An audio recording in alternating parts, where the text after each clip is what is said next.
fois de plus, bonjour à tous et bonjour à mes frères et sœurs qui sont avec nous en présentiel ici, mais aussi bonjour à tous ceux qui sont connectés, qui sont à distance. Nous pensons bien à vous, mais l'Esprit Saint est puissant et fort et il tisse le lien, quelle que soit la distance.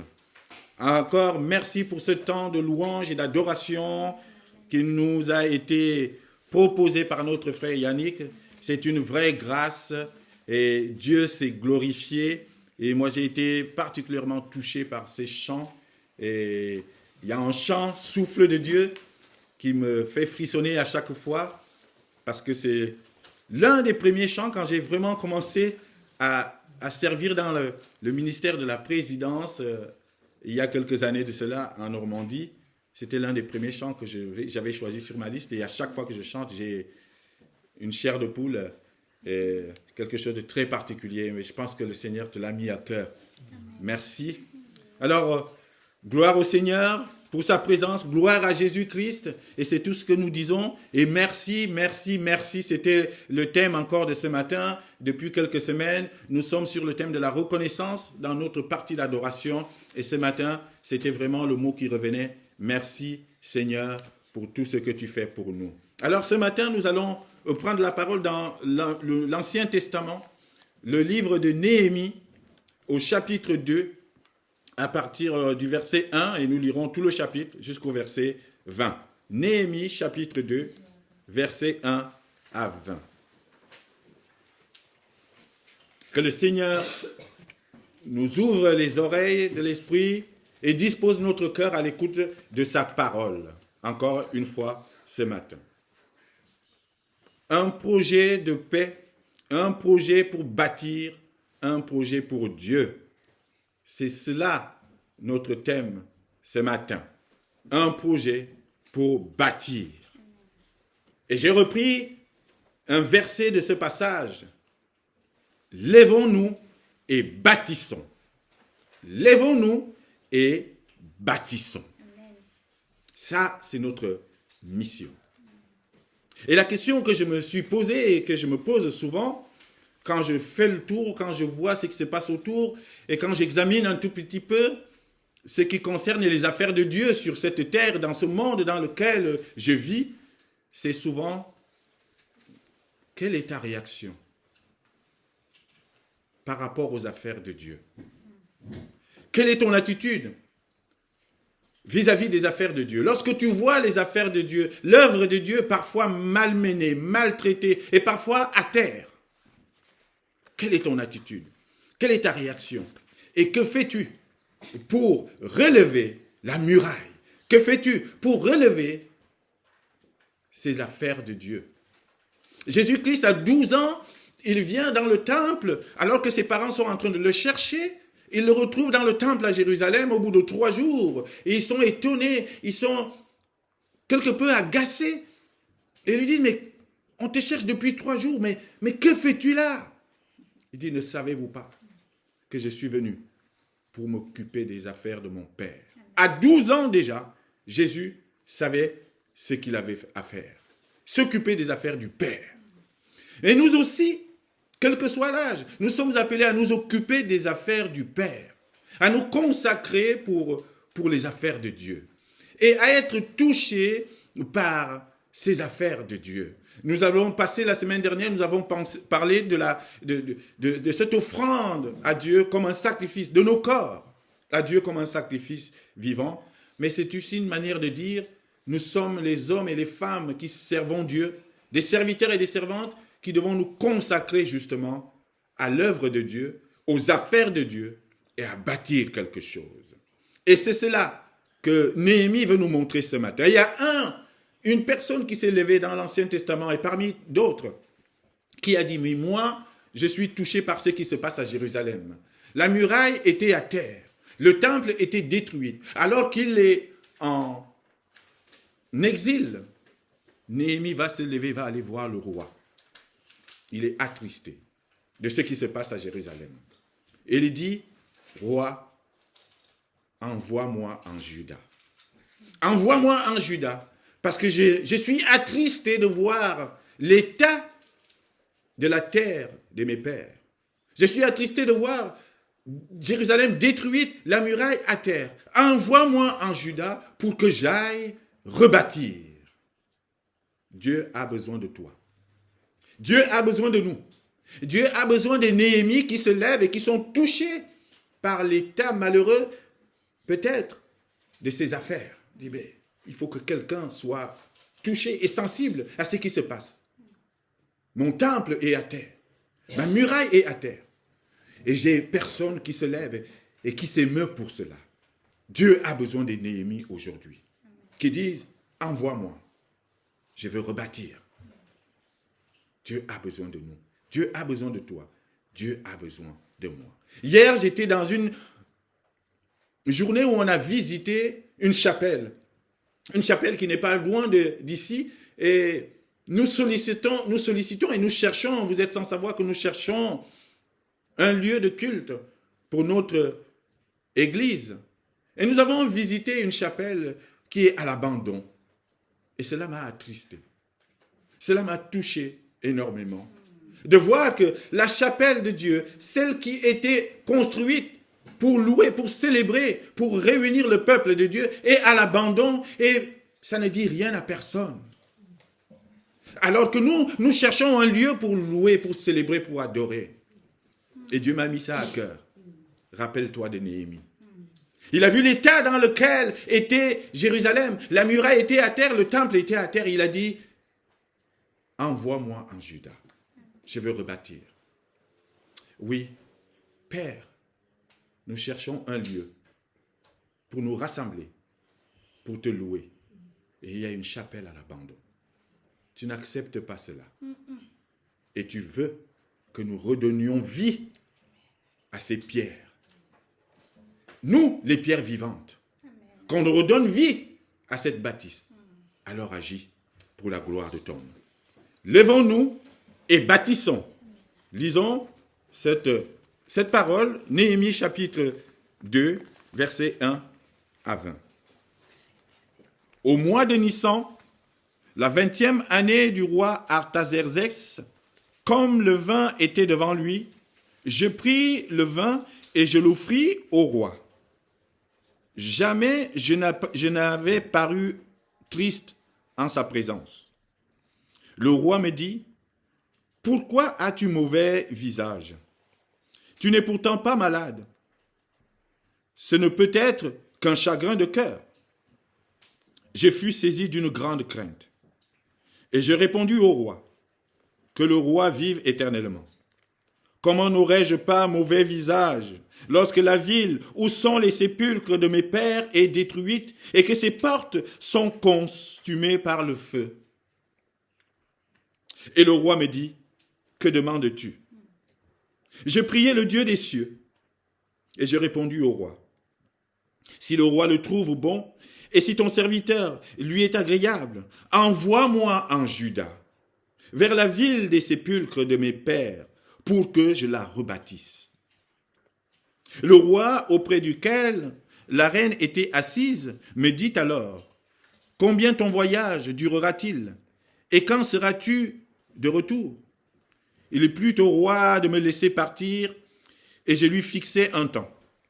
Puis je dis au roi, « Si le roi le trouve bon, qu'on me donne des lettres pour les gouverneurs de l'autre côté du fleuve, afin qu'ils me laissent passer et entrer en Juda.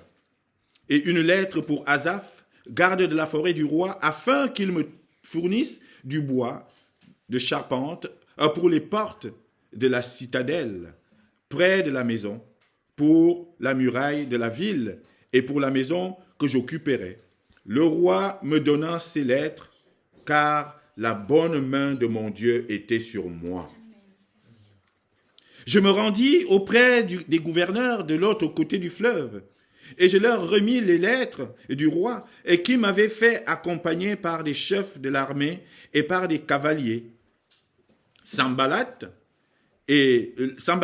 l'Horonite et Tobija, le serviteur ammonite, l'ayant appris, eurent un grand déplaisir de ce qu'il venait un homme pour chercher le bien des enfants d'Israël.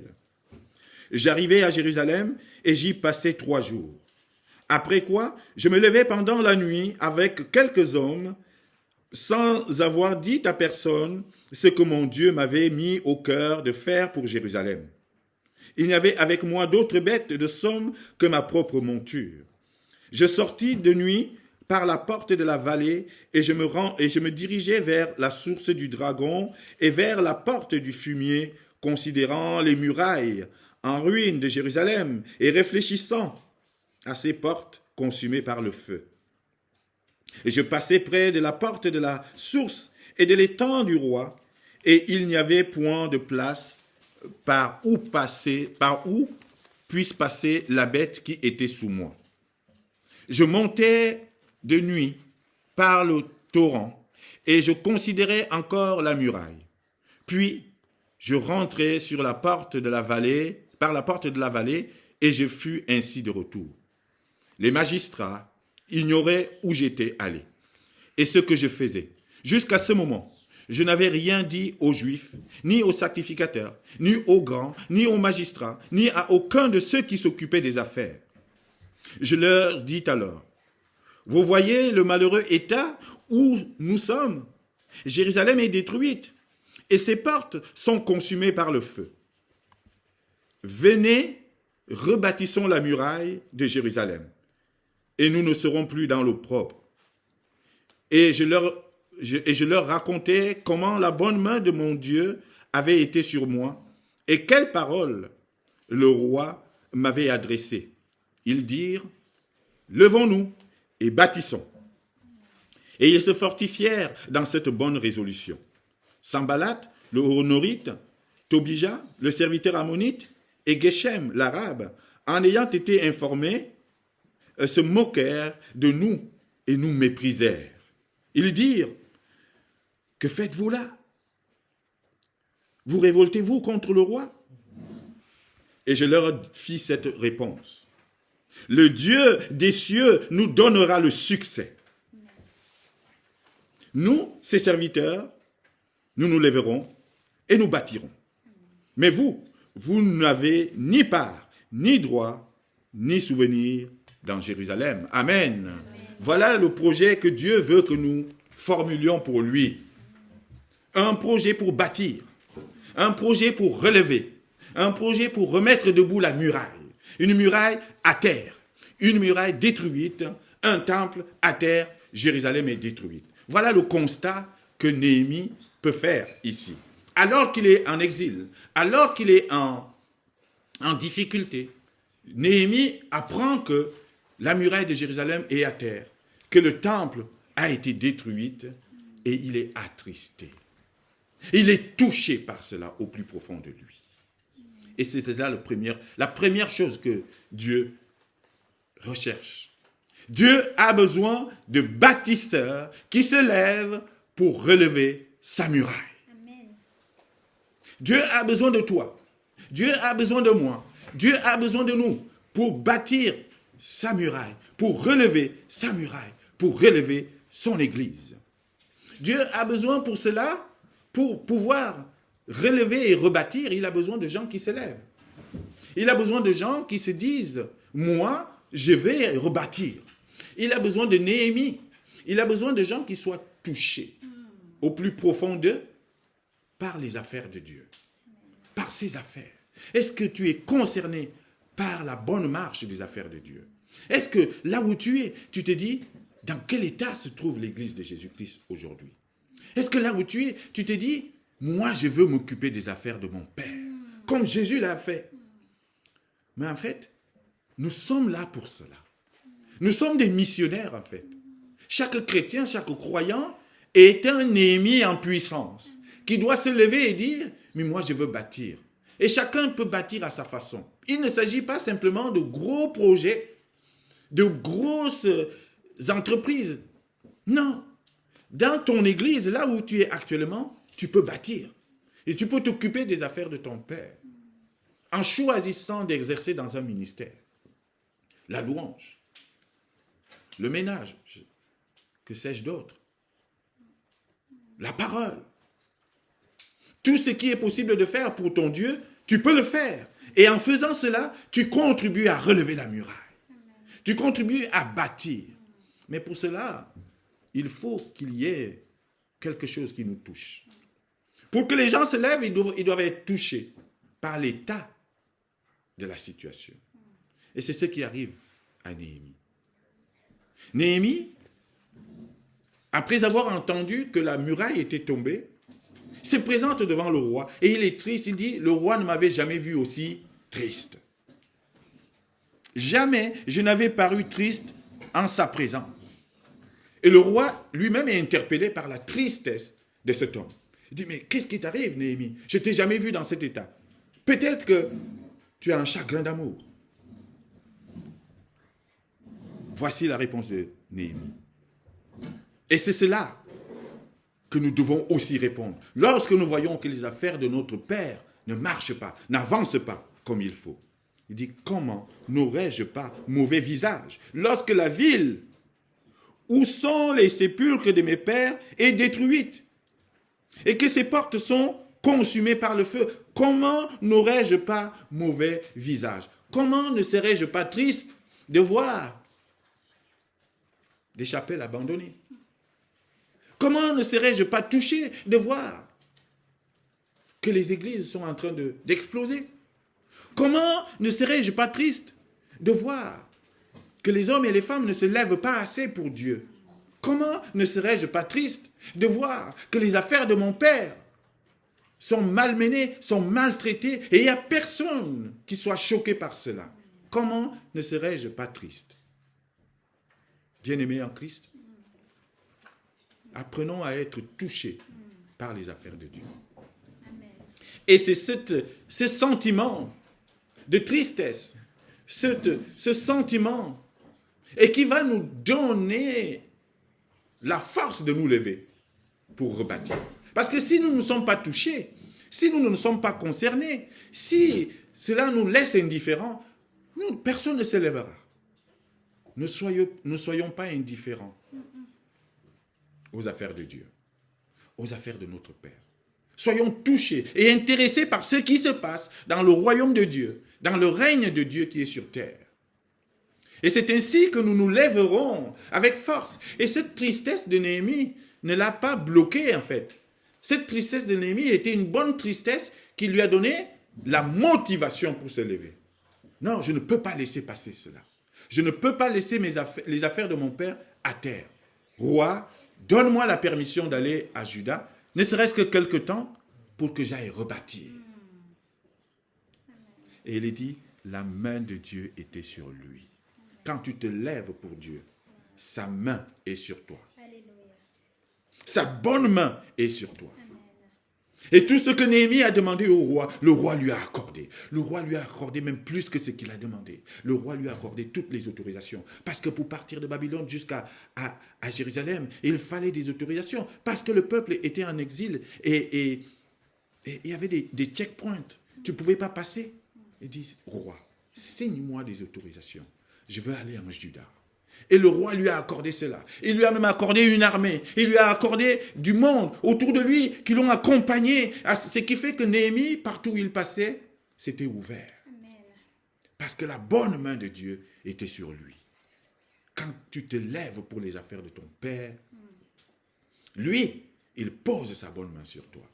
Ne t'inquiète pas. N'aie pas peur et n'aie pas crainte. Et ne te dis pas, c'est trop grand, non. Il te donnera tout ce qu'il faut pour que tu réalises ce que tu veux pour lui.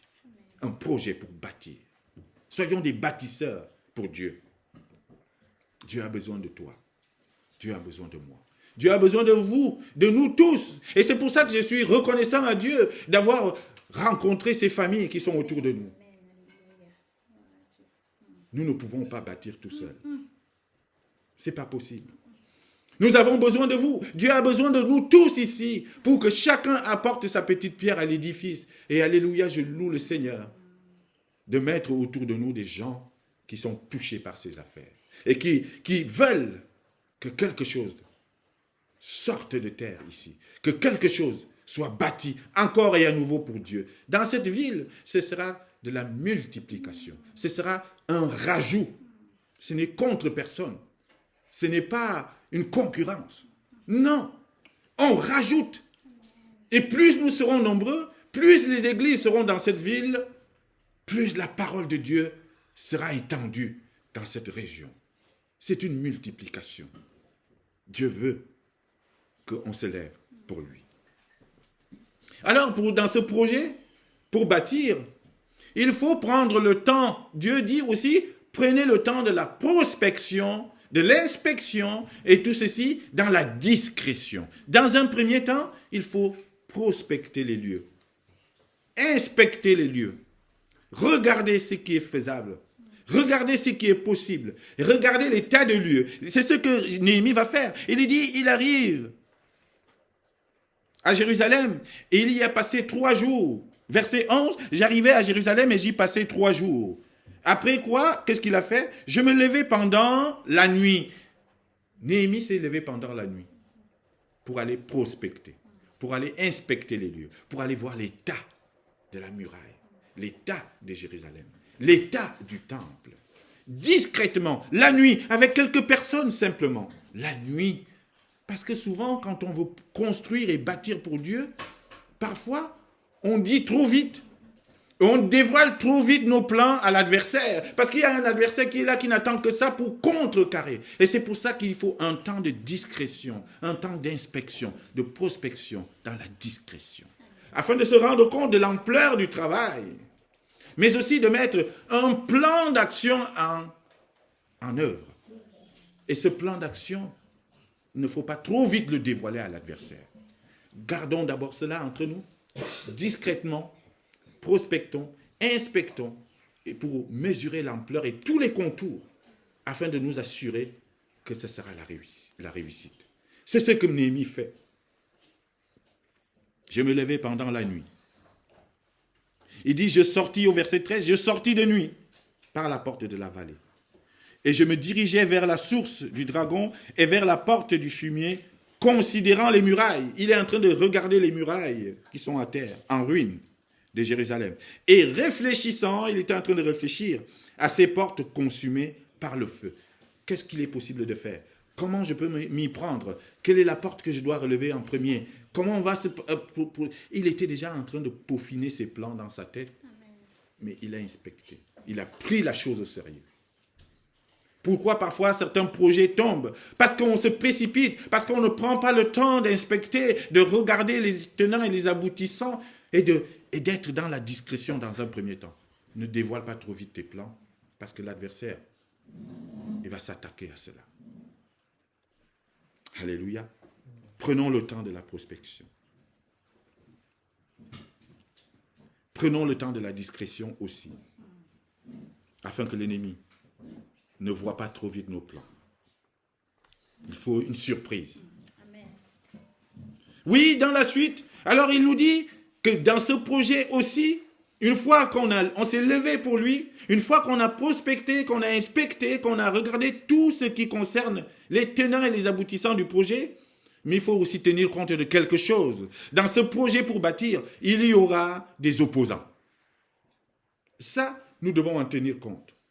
Il y aura des oppositions, il y aura des obstacles, il y aura des Sanballat et des Tobija. Ici, Sanballat et Tobija, ils ont entendu que Néhémie venait pour reconstruire, pour rebâtir. On dit qu'ils ont eu un déplaisir de voir quelqu'un qui se lève pour le bien des enfants d'Israël. Ils n'ont pas aimé.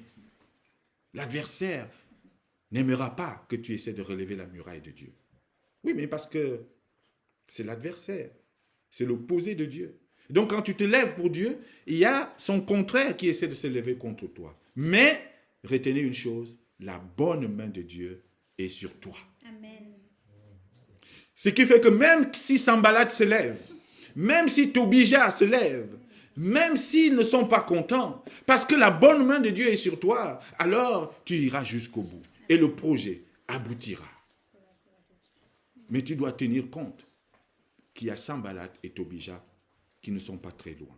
Et c'est pour ça qu'il faut d'abord commencer par la discrétion. Ils n'étaient pas contents.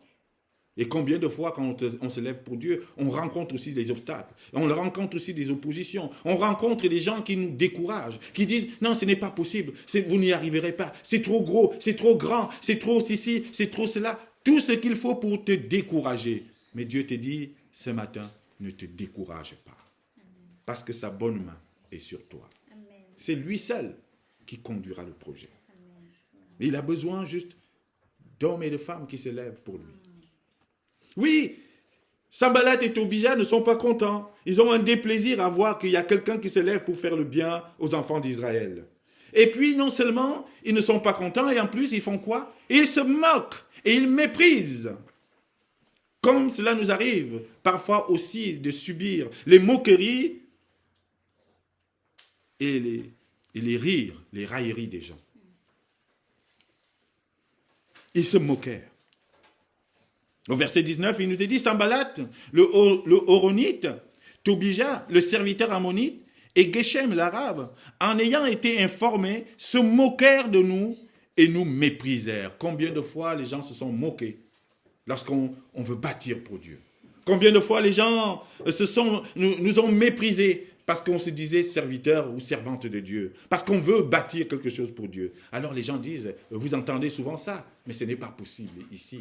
Quoi? Un temple? Un lieu de culte? Mais jamais à mon temps, vous trouverez ça où? L'immobilier, c'est trop cher. Mais quel est le maire qui va vous donner un lieu? Ce n'est pas possible. On entend ça. Les gens disent, mais ils ne feront jamais rien. Mais on est à la Côte d'Azur quand même. C'est pas possible. Non, c'est des Tobija et des Sanballat qui disent ça pour vous décourager. Mais la bonne main de Dieu est sur toi.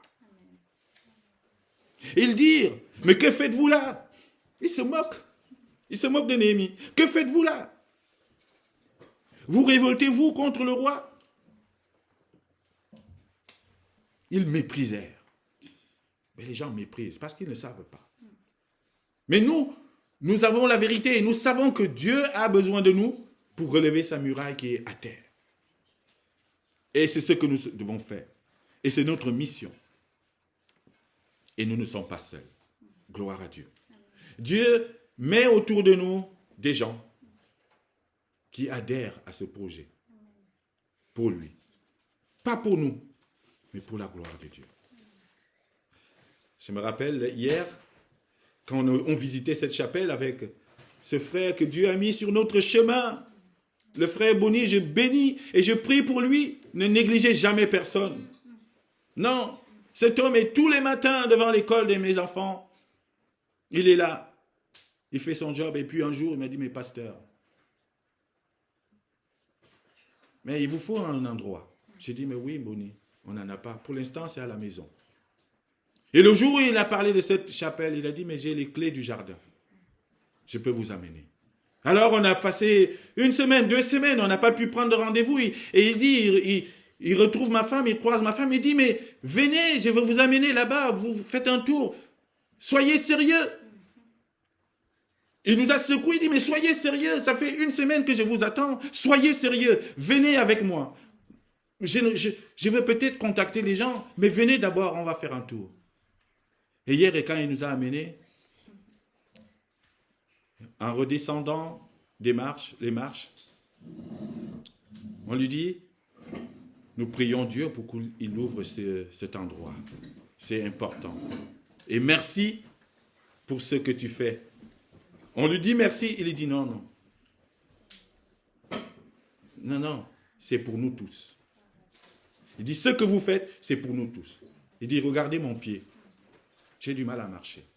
Et tous les dimanches, je me débrouille pour aller à Beaulieu pour assister à un culte, à Beau-Soleil pour assister à un culte. Mais si ce lieu s'ouvre, je n'irai plus à Beau-Soleil. Je viendrai juste à côté là. Donc c'est pour nous tous que vous faites cela. Que le Seigneur soit glorifié. Oui, Dieu a besoin de vous pour relever sa muraille. Oui. Alors oui, après ce temps, après ces oppositions, et il y a un moment où il faut mobiliser le peuple. Le moment de l'appel. Oui, Néhémie va appeler le peuple au secours. On a besoin de mains, on a besoin de bras, on a besoin d'hommes et de femmes pour nous aider à bâtir, à relever la muraille. C'est le temps de la mobilisation ici. Il appelle tout le monde. Il appelle le peuple. Il appelle le peuple à prendre conscience de l'importance de la situation, de l'urgence de la situation. Ne dormez pas, peuple de Dieu. Levez-vous, c'est urgent. Les temps sont mauvais. On a besoin de relever la muraille. On a besoin que les gens entendent de plus en plus la parole de Dieu. Et pour cela, il faut des lieux. Il faut que les lieux de culte soient multipliés. Je travaille dans un domaine où la concurrence est rude et ne rigole pas. Tous les jours, ils cherchent à bâtir et à construire de nouveaux restaurants. Ils veulent s'étendre partout dans la France. Tous les jours, les gens se battent pour essayer de trouver, de fonder, de construire un restaurant. Mais pourquoi on ne fait pas cela pour Dieu? De dire, je veux que les églises soient multipliées. Il y en a une là, mais ce n'est pas grave. Je vais en mettre une autre là-bas, de l'autre côté de la ville. Comme ça, ceux de là-bas, ceux du carré, eux aussi, ils auront leur temple à côté là, ils n'auront plus besoin d'aller très loin. Ce n'est pas pour se piquer, de faire la concurrence. Non, avec Dieu, il n'y a pas de concurrence. C'est juste pour dire, vous avez toutes les possibilités d'entendre la parole de Dieu. Et demain, vous ne nous direz pas, Seigneur, c'est parce que c'était très loin. C'est pour ça que je ne pouvais pas y aller. Il dit, non, il y a une église au bas de ta porte. Vas-y, va entendre. Les temps sont mauvais. On a besoin que cela se multiplie. Sans concurrence, sans rivalité. Non, nous prions même pour les autres, pour que le Seigneur mobilise aussi là-bas. Oui, c'est cela. Alors Néhémie va faire appel au peuple. Il dit, il faut venir. Venez bâtir. Regardez l'état dans lequel se trouve l'œuvre de Dieu.